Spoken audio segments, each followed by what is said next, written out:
पंथ पंथ को हम उपासना पद्धति से जोड़कर देखते हैं कि किस तरीके से आप जो है पूजा अर्चना करते हैं, किसी भगवान की, किसी भी अल्लाह की या फिर किसी भी अन्य गॉड की किस तरीके से पूजा अर्चना करते हैं या फिर क्या क्या विधियां होती हैं उसमें। तो इन सब से जोड़कर जब हम देखते हैं तब उसे कहते हैं पंथ या फिर रिलीजन। लेकिन जब हम धर्म की बात करते हैं तो धर्म में आता है कर्तव्य, धर्म में आता है नैतिकता, धर्म में आता है गुण, धर्म में आता है स्वभाव। ये सारी चीजें आती हैं धर्म में। अगर हम भारतीय संविधान में जाएं तो उसकी प्रस्तावना में लिखा है संप्रभु, समाजवाद, पंथ निरपेक्ष, लोकतांत्रिक, गणतांत्रिक, ये शब्द वहां पर उल्लिखित हैं। और आज हम डिस्कस करेंगे पंथ निरपेक्ष। प्रस्तावना में पंथ निरपेक्षता शब्द 42वें संविधान संशोधन से जोड़ा गया है, परंतु पंथ निरपेक्ष राज्य का विचार संविधान में स्वतंत्रता और समानता के आदर्शों का ही विस्तार है, क्योंकि प्रत्येक व्यक्ति अपनी आस्था, उपासना और पंथ को मानने के लिए स्वतंत्र है।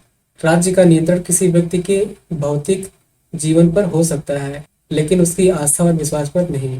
पंथ निरपेक्ष राज्य के लिए बहुमत और अल्पमत के पंथ में कोई भेदभाव नहीं किया जाता है, जो कि समानता का परिणाम है। और यदि भारत में राज्य का कोई पंथ होता तो स्वाभाविक रूप से बहुमत का पंथ ही होता, जिससे अल्पसंख्यकों के साथ भेदभाव होना स्वाभाविक था। इसलिए उच्चतम न्यायालय ने सार्वभौमवाद में पंथ निरपेक्षता को संविधान का आधारभूत ढांचा कहा है, जिसे हटाना संभव नहीं है।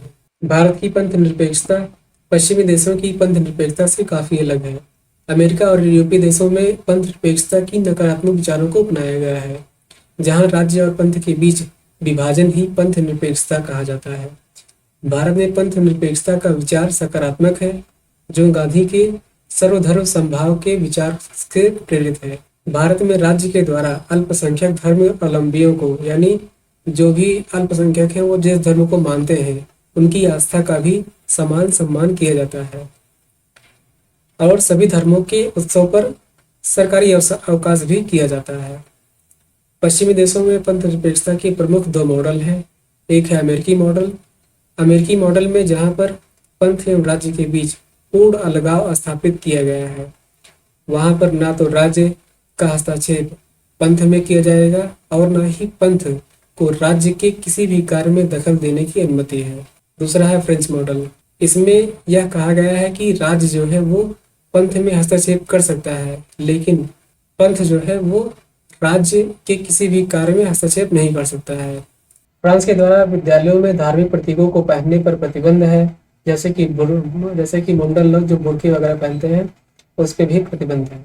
भारत की पंथ निरपेक्ष राज्य का मॉडल भी यह मानता है कि राज्य का हस्तक्षेप पंथ में होना चाहिए, लेकिन तभी होना चाहिए जब जो है कोई सामाजिक कल्याण करना हो, कोई सुधार करना हो, तब जो है हस्तक्षेप करना चाहिए, अन्य परिस्थितियों में नहीं।